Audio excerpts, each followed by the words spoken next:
Gloria a Dios. Dios les bendiga, hermanos. Buenas noches a todos. Les saludamos en el nombre del Señor y esperamos que estén bien. Gloria al Señor. Han sido días de lluvias intensas, pero nada debe detenernos para seguir proclamando el nombre del Señor. Y pues les damos la bienvenida esta noche a esta serie, la nueva serie de la Casa de Dios Sinaí, DDC, los dichos de Cristo. Y esta noche vamos a ir por el dicho número 3, que el tema es como Moisés levantó la serpiente en el desierto. Amén. Haciendo referencia a lo que el Señor enseñaba a las multitudes y a nosotros también, ¿por qué no? Allá en el Evangelio capítulo 3, versículo 14 y 15. Ahí está esta palabra que el Señor nos regala, este dicho del Señor. Pues Él lo dijo, ¿verdad?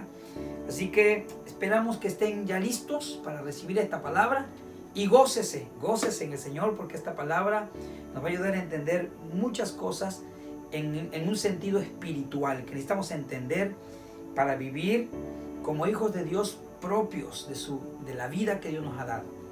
Así que dice la palabra del Señor en el Evangelio según San Juan, capítulo 3, versículo 14 al 15. Y como Moisés levantó la serpiente en el desierto, así es necesario que el Hijo del Hombre sea levantado para que todo aquel que en él cree no se pierda, mas tenga vida eterna.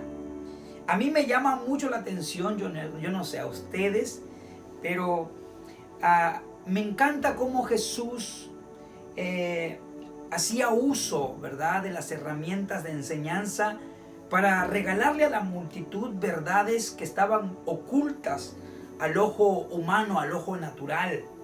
El Señor fue portador de grandes revelaciones, de palabras profundas que el Padre ponía en el corazón del Señor.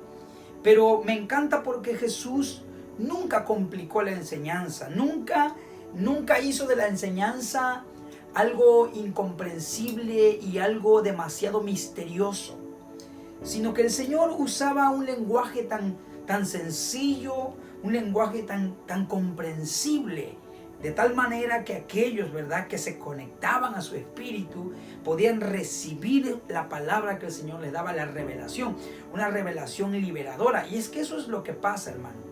Eso es lo que pasa cuando de este lado, ¿verdad?, hay alguien que te enseña la palabra de manera tan sencilla, sin rebuscamiento. Pero también ocurre el milagro, ¿verdad?, cuando también de aquel lado hay un corazón dispuesto a recibir la palabra del Señor.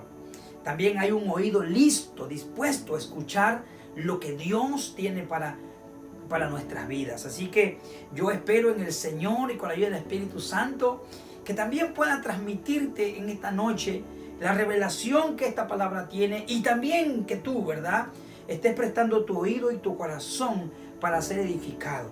Era glorioso escuchar al Señor. Podían pasarse las multitudes horas y horas como el Señor les entregaba el mensaje revelador y libertador que Él traía del Padre para sus vidas. Y en esta ocasión, ¿verdad?, no es la diferencia. El Señor le explica a la multitud y a nosotros también una verdad tan poderosa y tan profunda, haciendo referencia a un acontecimiento que tuvo lugar en el desierto con el pueblo de Israel. Y este acontecimiento es aquel que registra el libro de Números capítulo 21, versículo 5 y 9. Usted sabe, ¿verdad?, que después de que Israel salió, ¿verdad?, con victoria, con mano poderosa de parte de Dios, de la esclavitud de Egipto, Israel se internó al desierto.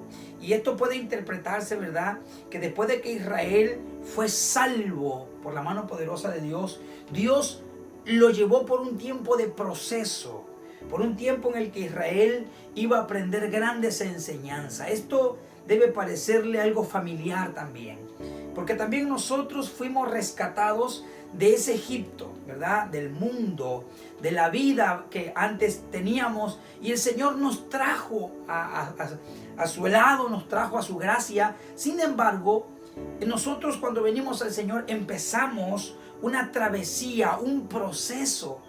Todos los hijos de Dios somos procesados, vivimos nuestro desierto también.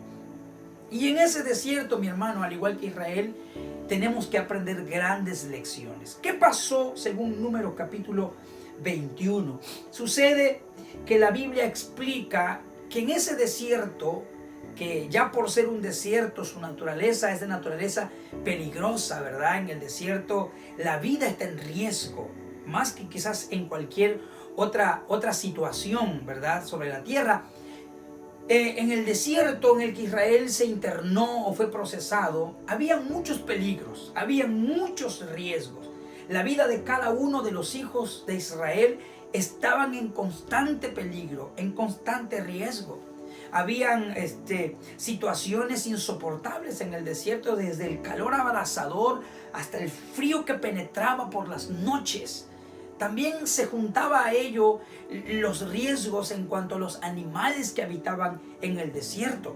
Y la Biblia menciona específicamente de serpientes ardientes que habitaban en el desierto y que acechaban constantemente la vida de los hijos de Dios, de los hijos de Israel. Esto también nos enseña un gran principio. Amén. ¿Por qué?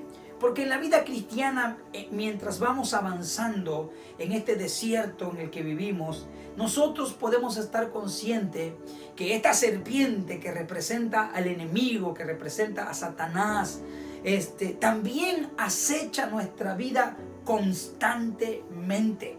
La Biblia habla que el enemigo anda como león rugiente buscando a quien devorar. Podríamos decir que el enemigo se arrastra por esta vida tal cual una serpiente, acechando tu vida, acechando tu corazón, acechando tu alma, acechando tu familia, acechando todo lo que Dios te ha dado. Los hijos de Dios no podemos cerrar los ojos ante esta gran realidad.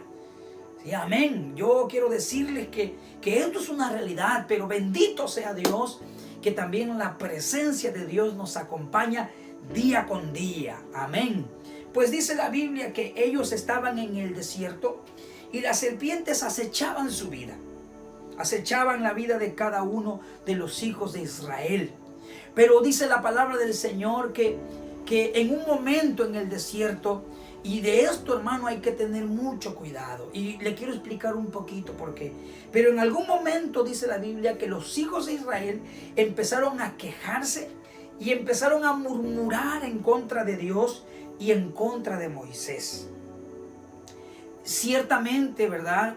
Nosotros los seres humanos hemos hecho de los pecados categorías de pecados.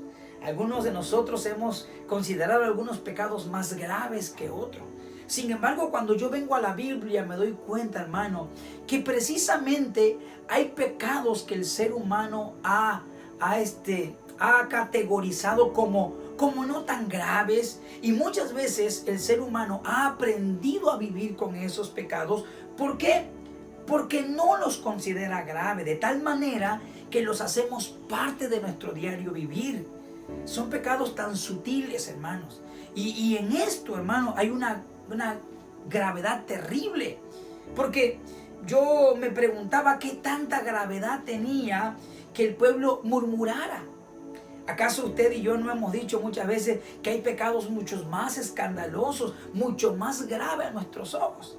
Pues precisamente, mi hermano, delante de Dios, los pecados, pudiéramos decir, los pecados que más provocan el corazón de Dios, los pecados que más alteran al Señor, hermano, son aquellos que nosotros los seres humanos hemos considerado como pecados inofensivos. Pues delante de Dios, hermano, no hay pecado ni grande ni pequeño. Lo mismo, la misma gravedad tiene un pecado, hermano, de aquel que mata, que de aquel que ofende o habla mal de un hermano. Y precisamente, hermano, Dios ve como peligrosísimos esos pecados que pueden ser partes de nuestro diario vivir y que se vuelven hasta parte de nuestro carácter, porque nos parecen inofensivos. Y aquí en la Biblia habla de que Israel empezó a murmurar y a quejarse contra Dios y contra Moisés. Usted sabe que durante el peregrinaje de Israel, Israel cometió muchos errores. Quizás uno de los momentos en que Israel, pudiéramos decir que a ojo de cualquier ser humano, pecó más contra Dios, fue cuando aquella ocasión en la que Moisés subió al monte Sinaí. Y la Biblia dice que mientras Moisés estaba con la presencia de Dios, hablando con Dios, tratando con Dios, el pueblo al pie de la montaña se estaba perdiendo de una manera tremenda. El pueblo se degeneró, se depravó al pie de la montaña. Sin embargo, la Biblia no me enseña a mí que ellos hayan perdido la protección de Dios para su vida. No me dice la Biblia a mí que la mano de Dios haya apartado de ellos. Sí, ciertamente hubieron bajas en el pueblo, pero aún así la nube y la columna de fuego siguió con ellos. Pero aquí en Números capítulo 21 sí me dice la Biblia que cuando el pueblo murmuró contra Dios y contra Moisés, la Biblia me enseña que la mano cuidadora o la mano protectora de Dios se apartó del pueblo. ¡Qué tremendo, hermano! De repente tenemos que entender que debemos cuidar de no caer en aquellas situaciones y en aquellos pecados que parecen inofensivos, pero que de igual manera, hermano, despiertan el carácter de Dios, porque Dios ve que los tomamos como cosas inofensivas y podemos aprender hasta vivir con ello. Dice la Biblia que la mano de Dios se apartó en el desierto. La mano de Dios dejó de cuidar a Israel de estas serpientes que acechaban su vida. Así lo dice en Números capítulo 21.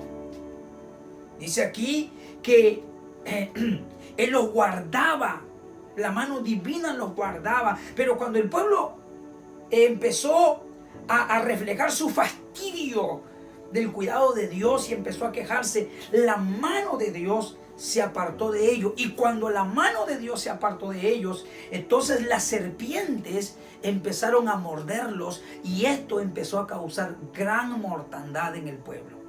Déjeme decirle algo, hermano, si en esta vida, si algo hay que cuidar y de algo hay que preocuparnos, es que la mano protectora de Dios no se aparte de nuestras vidas.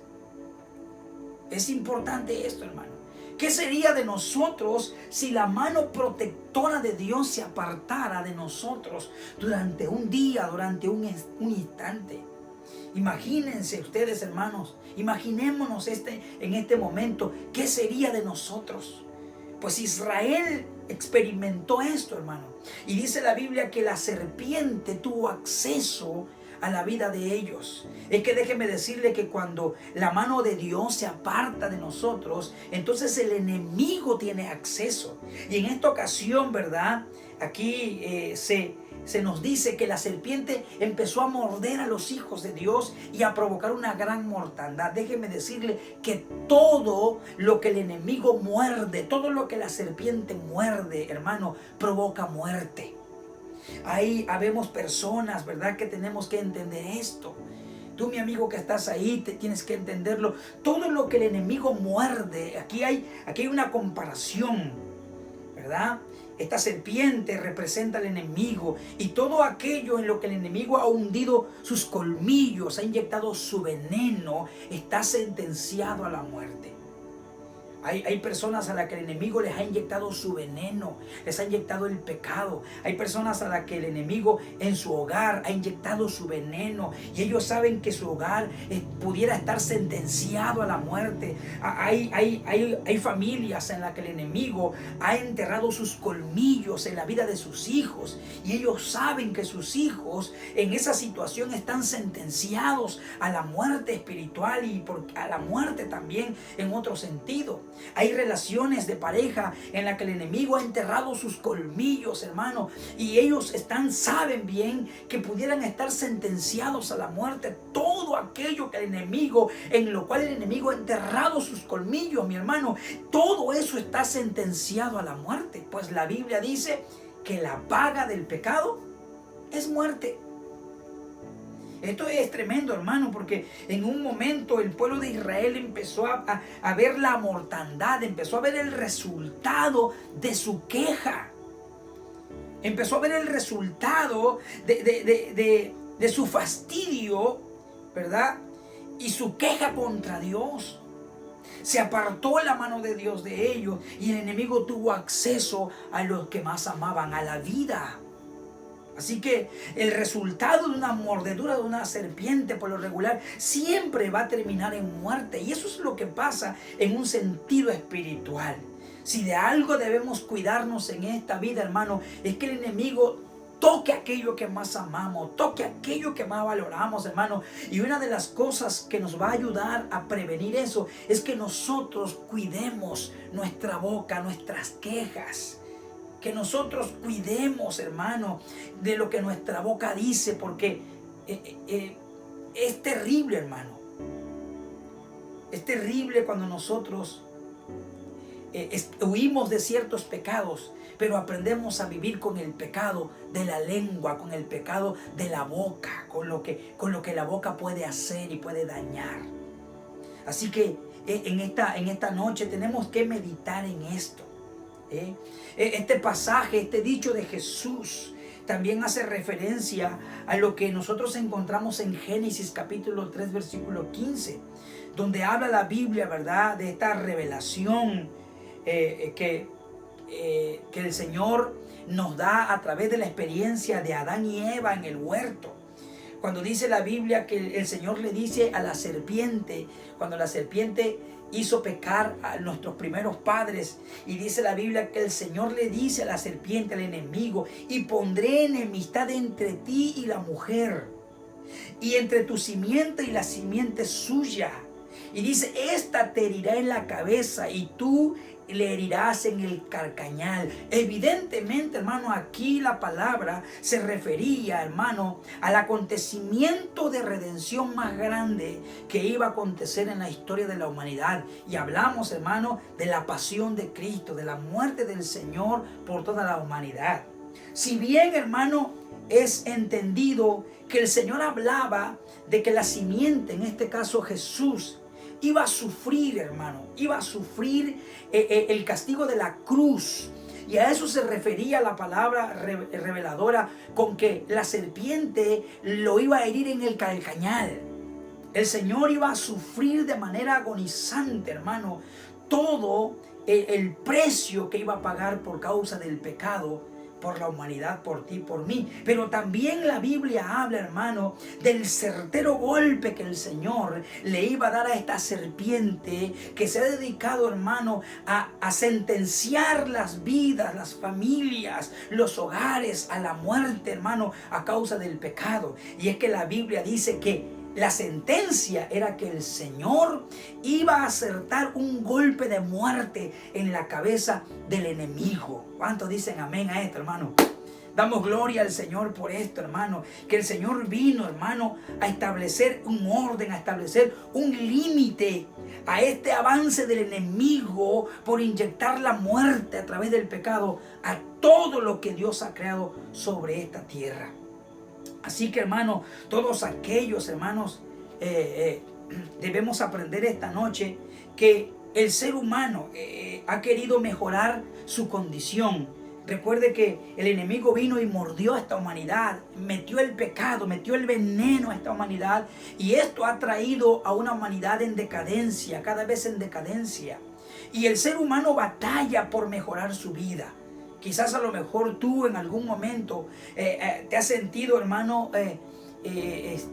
dañado, hermano. A lo mejor no entendías que el enemigo ha dañado tu vida. Y a lo mejor has hecho un esfuerzo por mejorarla y no has podido. Pues déjame decirte que el único que tiene poder para acabar con ese veneno, el antídoto que puede eliminar el veneno del pecado que el enemigo ha inyectado en tu vida, en tu familia, es la sangre de Cristo. Es el sacrificio del Señor en la cruz del Calvario. El humanismo siempre ha querido mejorar la condición de las sociedades, la condición del ser humano. Ha hecho un esfuerzo cada vez más grande por mejorarlo. Hay un pasaje en Eclesiastés que dice de esta manera: si muerde la serpiente antes de ser encantada, de nada sirve el encantador. Mire esto.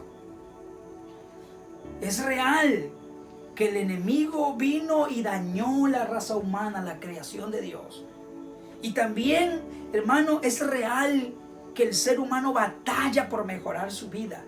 El ser humano sufre, el ser humano tiene que lidiar día con esta amenaza de muerte que el enemigo ha inyectado en su vida, en su hogar, en su familia.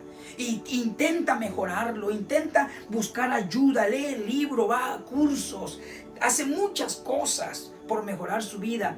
Pero déjame decirte que todos los esfuerzos en este mundo por mejorar y por terminar con el poder del pecado sobre la raza humana es un intento, hermano. Es un intento que solamente queda en eso, en un intento. Porque como dice Eclesiastés, los esfuerzos del humanismo, los esfuerzos del ser humano son como los esfuerzos de un encantador de serpiente, que con su musiquilla sutil solamente logra controlar a la serpiente para que ésta no lo muerda por un tiempo. Luego la serpiente toma su naturaleza obvia. De igual manera en la sociedad, el ser humano ha intentado mejorar su vida, ha intentado salir de sus problemas, ha intentado huir de los resultados de esta ponzoña que se llama pecado que el enemigo ha inyectado en su vida. Pero son simples esfuerzos que al final nos vuelven a dejar en la misma situación. Pero la Biblia nos enseña que el Señor apareció hace más de 2000 años. Y vino el Señor a esta tierra, no como un encantador de serpiente. No vino a tocar una musiquilla sutil para tratar de calmar al enemigo, sino que la Biblia habla de que Él vino, hermano, para terminar con el poder del enemigo sobre la raza humana. Él vino a esta tierra para terminar con el poder del enemigo sobre tu vida, sobre tu familia, sobre tus hijos, sobre tu pareja, sobre tu relación matrimonial, sobre tu economía, sobre tu salud. Pues dice la Biblia que para esto apareció el Hijo de Dios, para deshacer las obras del enemigo. Amén, gloria a Dios. Que alabar al Señor, hermano. Bendito el Señor que apareció hace más de 2000 años y no vino con una flauta para tocar una canción que aplacara, una canción agradable para oídos del enemigo, sino que el Señor vino, paradójicamente vino con una cruz. Paradójicamente vino con una corona de espina. Paradójicamente vino con una lanza perforando su costado. Pero era la única alternativa, hermano, para acabar con toda la obra del enemigo sobre esta tierra, sobre tu vida y sobre la mía. ¿Cómo lo logró el Señor, hermanos? Mire, me encanta lo que dice la carta a los Hebreos capítulo 2 versículo 14. Dice, así que por cuanto los hijos participaron de carne y sangre, Él también participó de lo mismo para destruir por medio de la muerte al que tenía el imperio de la muerte. Esto es el diablo. Gloria a Dios, aleluya.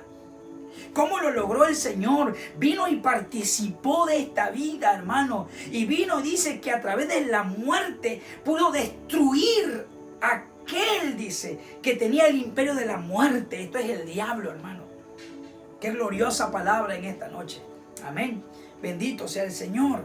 Así que el Señor logró esta victoria para nuestra vida. Cuando el Señor decía, así como Moisés levantó la serpiente en el desierto, es necesario que el Hijo del Hombre sea levantado para que todo aquel que en Él cree no se pierda, mas tenga vida eterna. Está diciendo, mi hermano, que la serpiente desde un principio fue sometida a maldición. Por lo tanto, hermano, todo aquello que la serpiente toca, yo no sé si usted me va siguiendo en este mensaje, todo aquello que el enemigo toca, mi hermano, obviamente también adopta una situación espiritual de maldición, una sentencia espiritual, mi hermano. Pero dice la Biblia que Él se hizo maldición. Por eso es que la Biblia habla de que así como la serpiente fue levantada en el desierto, Dice la palabra del Señor en Romanos que el Señor tomó ese lugar de maldición en el cual nosotros estábamos sentenciados. Y dice la Biblia que todo el que miraba hacia Él era salvo, mi hermano. Yo alabo al Señor porque el Señor tomó nuestro lugar. El Señor se hizo maldición por nosotros para que tu vida ya no esté en maldición, para que tu hogar no esté en maldición, para que tus hijos escapen de ese lazo de maldición que trae el pecado sobre la raza humana, para que tu hogar, tu economía, todo lo que Dios te ha dado, hermano, esté lejos de esa naturaleza que solo trae muerte a la vida del ser humano. Bendito sea el Señor. ¿Y qué es lo que dice la Biblia que tenemos que hacer? Dice la Biblia: todo aquel que mire hacia Él será salvo. Yo no sé si tú te recuerdas, pero el día que tú viniste a los pies de Cristo, miraste al Señor como la única salida, como la única solución, el único antídoto, hermano, contra ese efecto y esa desgracia que el enemigo puso en tu vida, que esa desgracia del pecado en la que tu vida cayó en algún momento. Dice la Biblia que cuando miramos hacia Él, nuestra vida era salva. Esa fue la orden que el Señor le dio a Moisés. Levanta la serpiente, dice en el desierto, y todo aquel que mire a ella salvará su vida. Entonces, cuando el Señor le dice a los discípulos que así como Moisés levantó la serpiente, así también el Señor, era necesario que fuera levantado, era necesario que tomara nuestro lugar para rescatarnos de esa sentencia que el enemigo había traído sobre nuestra vida, sobre la raza humana. Así que bendito sea Dios que todo un día miraste al Señor. Nunca debes perder la mirada en el Señor. Nunca debes de quitar tus ojos del Señor. Y sobre todo, hermano, nunca debes caer en la queja y la murmuración en contra del Señor. Nunca debes perder la protección de Dios para tu vida. Sigue mirando al Señor fijamente. Por eso dice la carta a los Hebreos: puesto los ojos en Jesús, el autor y consumador de nuestra fe. Ya el Señor fue levantado y tomó nuestro lugar. Ahora nuestro trabajo es que nosotros estemos mirando constantemente al Señor. Y ese mirar al Señor no es un mirar común, no es un mirar humano. Ese mirar al Señor es como el que el salmista habla: alzaré mis ojos a los montes. ¿De dónde vendrá mi socorro? Mi socorro viene de Jehová, que hizo los cielos y la tierra. Ese mirar es un mirar en el que nosotros aseguramos que estamos guardados y estamos protegidos bajo las alas del Omnipotente, bajo el abrigo del Altísimo. Hermano, tú deberías todos los días mirar siempre de esta manera al Señor y confiar que debajo de Él, tú, tu familia, tu hogar están seguros en las manos del Señor. Así que, hermano, esto que pasó con el Señor era necesario para que tú y yo tuviéramos el cuidado y la protección que necesitábamos de parte del Señor contra todas las artimañas y las mordeduras que el enemigo quería traer sobre nuestra vida o trajo sobre nuestra vida. A ti, mi amigo, que nos estás mirando y que posiblemente estás pasando por momentos difíciles, que posiblemente el enemigo vino y enterró su ponzoña en tu hogar, en tu matrimonio, en tus hijos, en tu propia vida, mi hermano, yo te digo esta noche, yo quiero que escuches al Señor y lo que Él te dice esta noche.